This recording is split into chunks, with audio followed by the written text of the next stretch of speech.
So wait.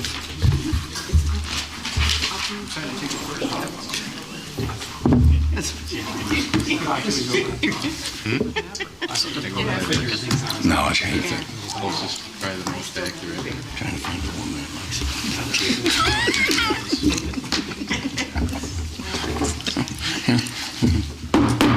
I'd like to call to order the Chi-Li Town Board meeting for February 12th, 2025.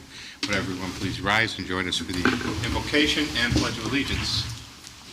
God our Father, as we gather for this meeting, we seek your blessings on the tasks before us. Bless our efforts with clear insight, our deliberations with wisdom, our work with clarity and accuracy, and our decisions with impartiality.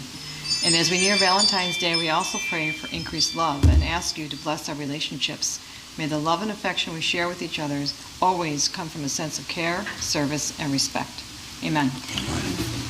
I pledge allegiance to the flag of the United States of America and to the republic for which it stands, one nation, under God, indivisible, with liberty and justice for all.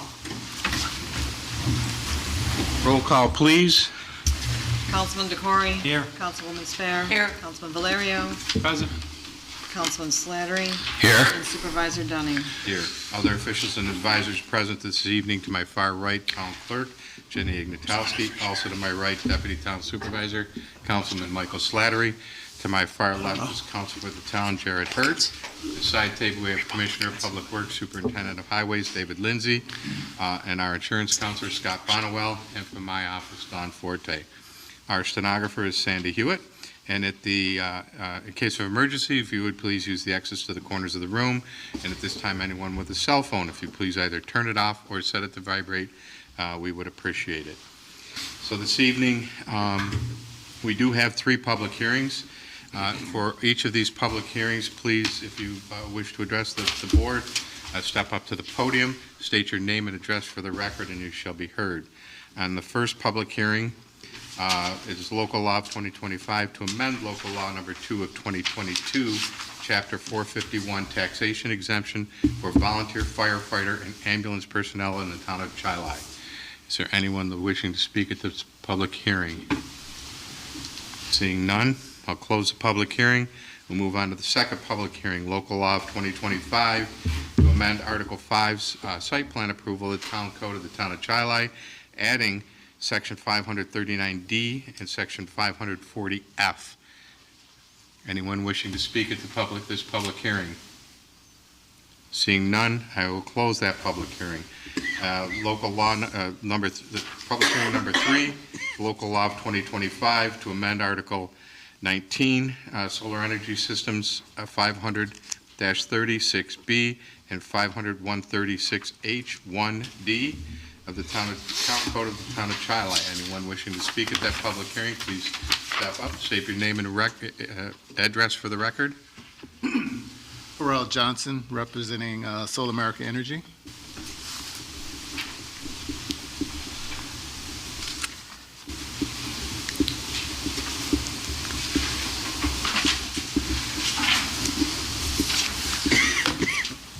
So I am speaking regarding the proposed changes for your setbacks and of 300 feet from a residential property line for solar projects, in addition to a 50-foot buffer.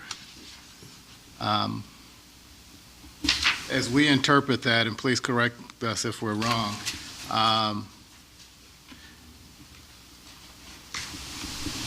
the 300-foot buffer, or the 300-foot setback, includes the 50-foot buffer. So if we're going to do a project, our project has to be at least 350 foot away from a residential property line. That's correct. Okay. We have to express concerns with this interpretation and increase in setback requirements. We believe that the excessive setbacks limit the property rights and economic development of a particular parcel.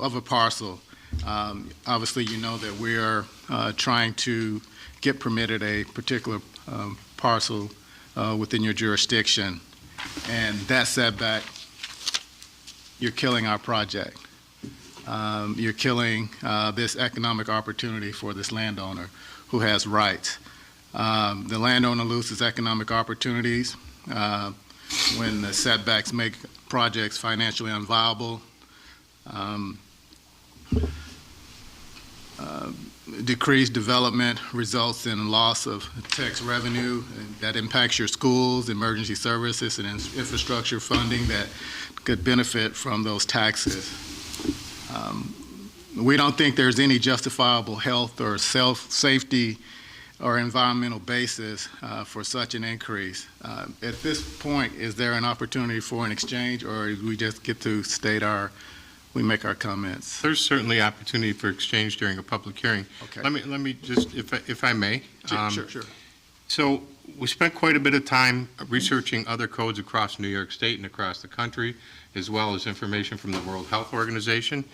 Codes that I came up with and we researched and looked at, the setbacks from residential property varied anywhere from 300 feet to 600 feet were the recommendations.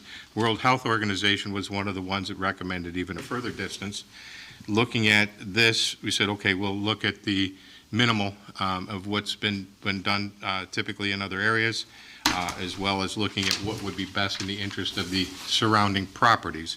So this decision to change this was not only based on the health, safety, and welfare of the people who live in Chili, who also own property and have the right to enjoy their property, and not have it necessarily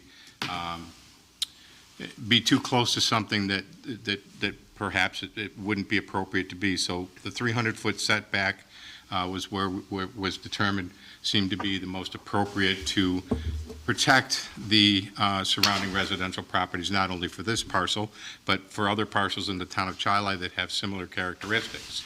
So that was the decision on this particular one. And certainly, you know, you're here to speak to the board. If the town board certainly feels differently, the town board can look at this differently. But again, as a resident, with the amount of residential properties surrounding not only this parcel, but other parcels of similar nature in the town, we wanted to make sure that we're also protecting the residents of the town of Chili, their investment in their properties.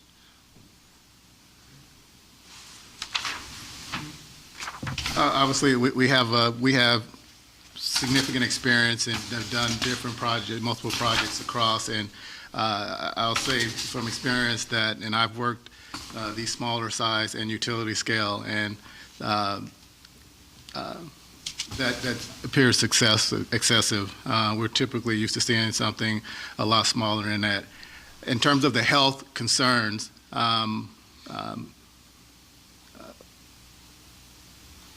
not sure what those concerns could be from a noise perspective, environmental perspective in terms of noise. The noise, that level that you would realize on, say, a particular project like this, a community scale project, will be minimal, and there are scientific data-driven analysis that could be taken or performed at the request of the condition of use with a limit set to make sure that there is compliance. On these types of projects, in terms of the noise that you would hear standing right beside them, would be the equivalent of your refrigerator noise that you hear. And just think about, and as you get farther away from that, the noise falls off tremendously to negligible by the time you get to a property line.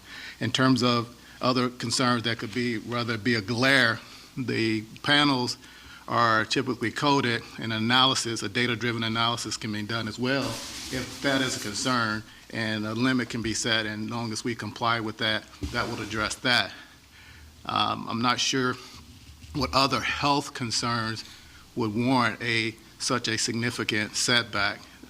I'd be curious to hear what that health concern. And I use health, safety, and welfare as a general statement around the benefit of the town. There are varied opinions that I saw and that I read. We did quite a bit of looking at some things, and there are varied opinions about glare. There are varied opinions about noise, and I see that people similar to yourself who have a vested interest in a particular project, not necessarily a vested interest in our community, which is what this board is responsible for, is taking care of our community, that the solar companies seem to have a very positive feel for issues like noise, glare, any type of, they talked a little bit about some of the radiation or whatever you get from cell phones and electronic devices. And again, there's varied opinions depending on which agency is giving you the information. And quite frankly, like I said, our biggest interest here is to protect the properties, residential properties, as we would any other property. You know, we would certainly not want any properties to have any issues and be able to make sure that they're able to live in their homes comfortably, have certainly be able to enjoy the investment that they've made in their properties. So that's where when we sat down and drafted this code, that's where we came up with a lot of this stuff. Is again, we're responsible for the entire town of Chi-Li. You have, all due respect, you have no vested interest in the town of Chi-Li. You're a company and you're trying to sell your product into the town of Chi-Li, and I appreciate that. And we appreciate you coming, and at least we always appreciate new businesses trying to come into the town. But again, we need to look out for the residents and homeowners and property owners in the town of Chi-Li. I understand that and totally empathize with that. Believe me, we get that. For the record, we try to be a good neighbor with any community that we go into. And again, this is an opportunity for one of your citizens here as well, who is the landowner. And so they don't have, he apparently had a funeral that he needed to attend. I spoke with him before the meeting and he's unable to attend. And so it's not just me, it's your citizen, your landowner, your local business owner. Terrell, can I ask a question? Sure. Have you made any steps to have anything designed for this parcel yet? Yes, a package with a design is in front of the town. Okay. Since The building department has have a tentative or tentative preliminary type design? Yes. Okay. Given these buffers that we were just recently discussing tonight, can your design be changed to accommodate that? And why would this be a deal breaker? The area that Mr. Coley's property that he wants to see this developed on is set in an area. There's residential properties along the southern portion, and on the eastern portion to the west there is a commercial establishment. That 300-foot or now 350-foot setback makes the project financially unviable, Okay. untenable. Untenable. So he loses out on the opportunity to develop and get a useful economic benefit out of his property because of that. And I think there are some, I know there's some concerns about the other properties as well, very legitimate. However, there's a lot of misinformation out there about impacts of these types of projects on property values and things of that nature. That's thoroughly researched, thoroughly documented, to show that that is negligible, and in some instances, those property values can increase, do increase. But there are also alternative solutions. The screening requirements, if we were able to get to a point, which I don't think we will if this goes through, we could show visualizations of what it could look like to show that the aesthetics of the community would not be impacted, because these panels would be hidden by that.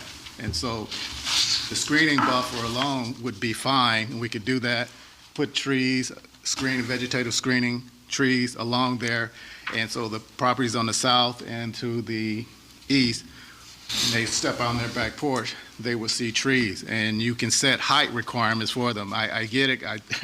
I'm dealing with this all the time. And I guess those AHJs may have not set height requirements, so you got little bushes there that provide no screening to the residents. And if you put it at that height, then you're talking years. And so they're looking at looking at the panels for years. You can set a minimum height for the vegetation to start at. If you're putting vegetative screens, evergreens, they could be a certain height that provide immediate screening, and you don't have to, that provide immediate benefit. There are alternative solutions, but again, just want, obviously on behalf of our project, on behalf of Mr. Coley, who couldn't be here, put these points and respectfully ask that this be revised to something more amenable that allows Mr. Coley to develop his project. These ends that you're after, especially in terms of the aesthetics and environmental impact, can be achieved through other means without a massive 50-foot buffer and in addition a 300-foot standoff, because that makes that area unviable. And it almost equates, if you're not careful, to a regulatory, what is called a regulatory take. I see your counsel is here, because you're making that portion unviable for him to do anything economically beneficial for him and his family, and obviously that's why they do what they do. So that's the point we like to make. Respectfully ask for reconsideration or a revision of the enormous setback to something more manageable and doable. We're typically seeing, 50 to 200 maybe at the most I've seen. Those can, from a property line or from a residential property line, those can be doable. But and that includes a buffer, and that would be, maybe 200 feet, if you do 200 feet, the extreme, to where the panels can start. Okay, because if the concern is about the panels, the first panel, no panel will be within, say, 100, 200 feet of the property line. And then in between there, you've got the vegetative screening around that, in between that, to address the aesthetics concern. That's all I have. Penny. Mr. Johnson, have you done other work in Monroe County? No, this would be the first work in Monroe. Western New York? We're exploring other projects in throughout Western New York. I'm just curious, what you said, you've seen 50, you've seen 100, 200. Since What our have you, development across the country, we've developed. what about in New York? This is our entry into New York. Okay.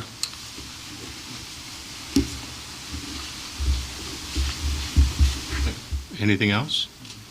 Yep. Did you have anything else? No, that's So all I have. we don't vote on these tonight. The town board has any other opinion on this code?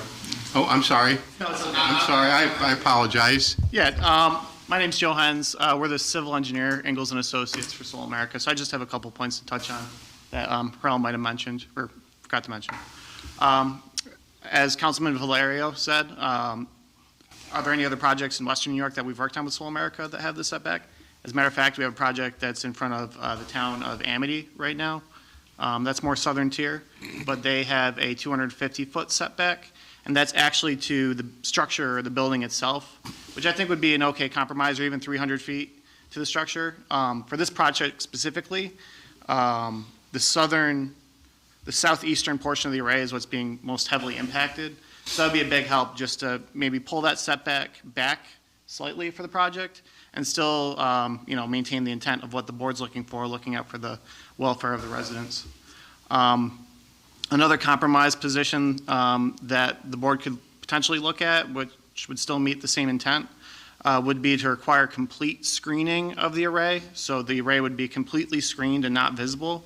And if Soul America could provide evidence that that was the case with, line of sight diagrams, visual renderings.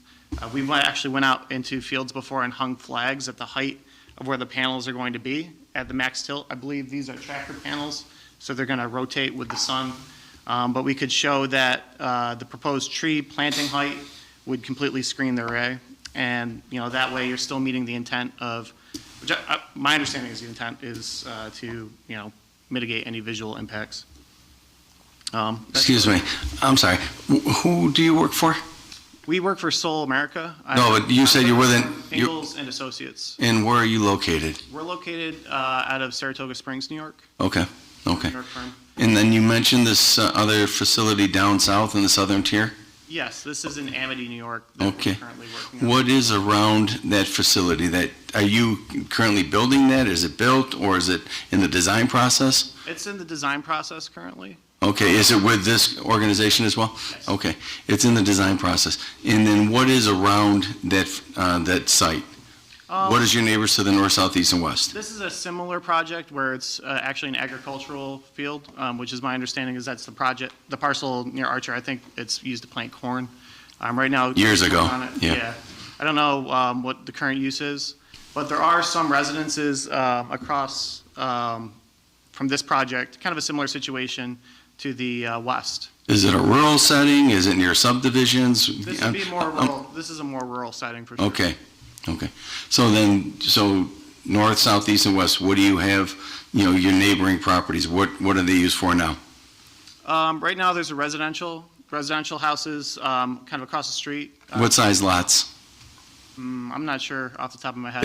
You like single-family homes that, No, these are, like I said, these are rural lots, so they would be larger lots than what's across the street on Archer, definitely. like 5-acre lots or something like Probably that? about an acre minimum lot size. If they're on septic, they may have certain requirements for that. So, okay.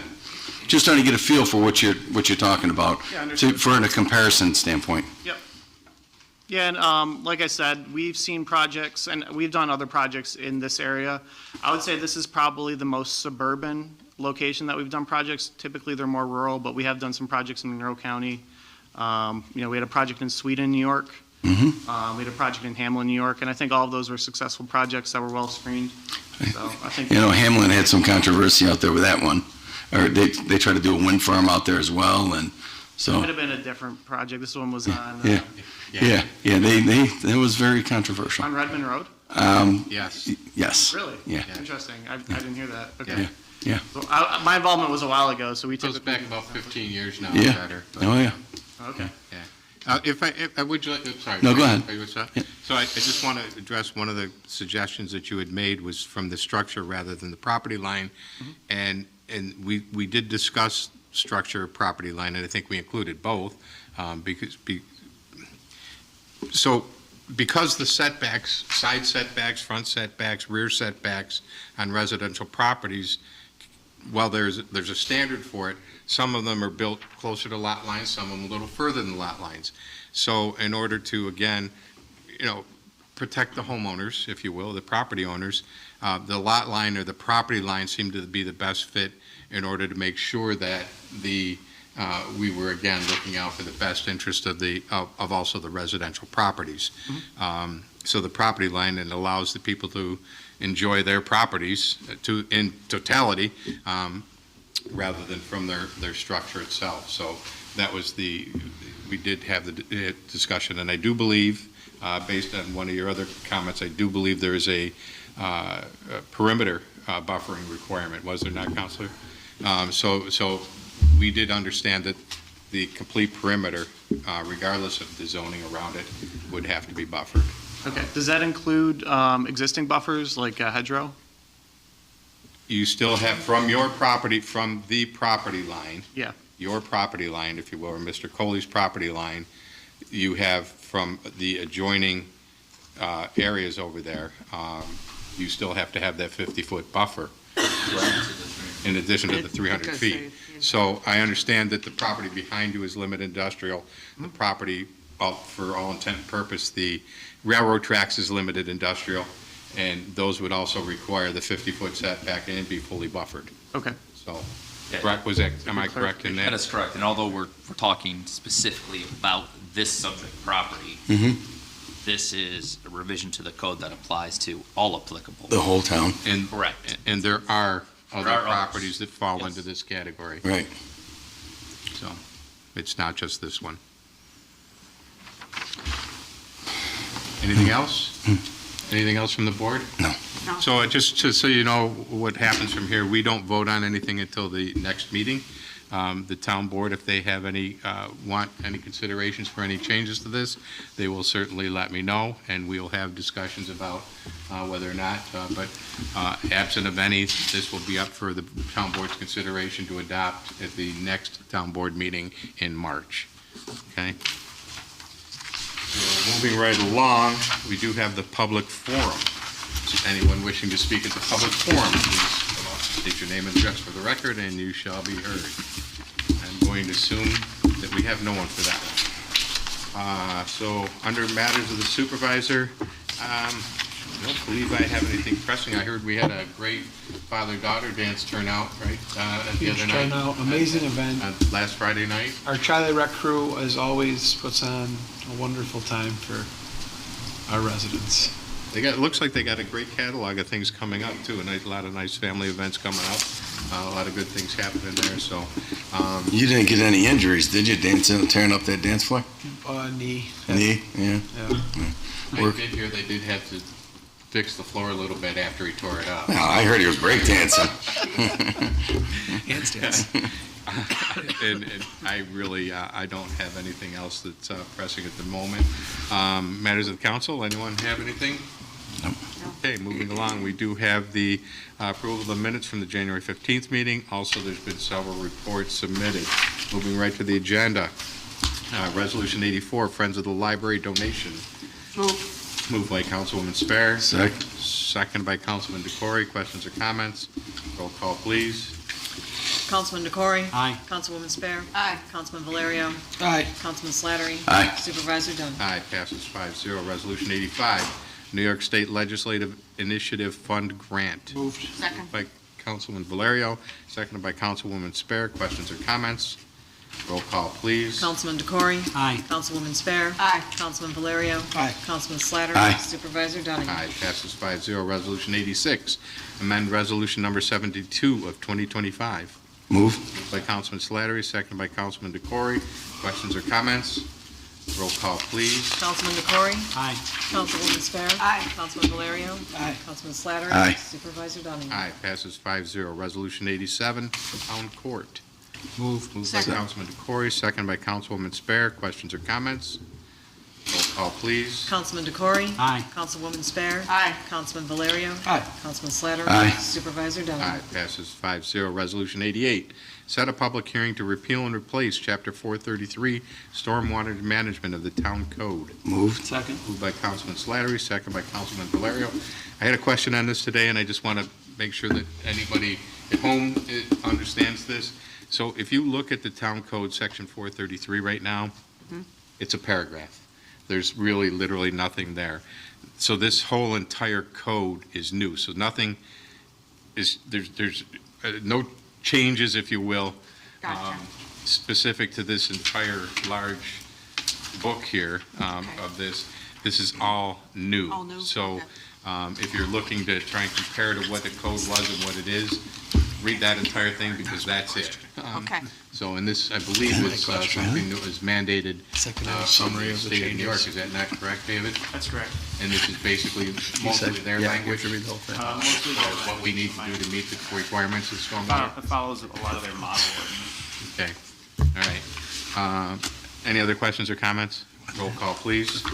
Councilman DeCory? Aye. Councilwoman Spare? Aye. Councilman Valerio? Aye. Councilman Slattery? Aye. Supervisor Dunn? Aye, passes 5-0. Resolution 89, 2025 budget amendment. Move.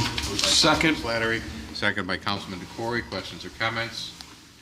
Second to Corey. That was James. Oh, I do Councilman Valerio. They look the same. Yeah. Yeah. Thanks. I stand Danny corrected. DeVito and Arnold Second by Schwarzenegger. Councilman Valerio. Questions or comments? Roll call, please. Councilman DeCory? Aye. Councilwoman Spare? Aye. Councilman Valerio? Aye. Councilman Slattery? Aye. Supervisor Dunn? Aye, passes 5-0. I know I should have worn my hearing aids. What's that? Nothing. Resolution 90, ARPA SLFRF funds and senior youth programming. Moved. Second. Moved by Councilman Valerio, second by Councilwoman Spare. Questions or comments? Roll call, please. Councilman DeCory? Aye. Councilwoman Spare? Aye. Councilman Valerio? Aye. Councilman Slattery. Aye. Supervisor Dunn. Aye, passes 5-0. Resolution 91, reset a public hearing for local law of number 2025 to amend Article 16, incentive zoning 500-107, cash payment in lieu of amenity of the town code of the town of Chi-Lai. Move. Moved by Councilman DeCory, Second. second by Councilman Slattery. Questions or comments? Roll call, please. Councilman DeCory. Aye. Councilwoman Spare. Aye. Councilman Valerio. Aye. Councilman Slattery. Aye. Supervisor Dunning. Aye, passes 5-0. Resolution 92, February 5th, 2025, abstract 2024 payables. Move. Second. Moved by, Pick one. All in favor, aye. moved by Councilman Slattery, seconded by Councilwoman Spare. Questions or comments? Roll call, please. Councilman DeCory. Aye. Councilwoman Spare. Aye. Councilman Valerio. Aye. Councilman Slattery. Aye. Supervisor Aye, Dunning. passes 5-0. Resolution 93, February 5th, 2025, abstract 2025 payables. Moved. Moved by Councilman Valerio, Second. second by Councilman DeCory. Questions or comments? Roll call, please. Councilman DeCory. Aye. Councilwoman Spare. Aye. Councilman Valerio. Aye. Councilman Slattery. Aye. Supervisor Dunning. Aye, passes 5-0. I'd like to just wish everybody a happy Valentine's Day a little ahead of time, and as well as hope you have a great President's Day. Next meeting will be March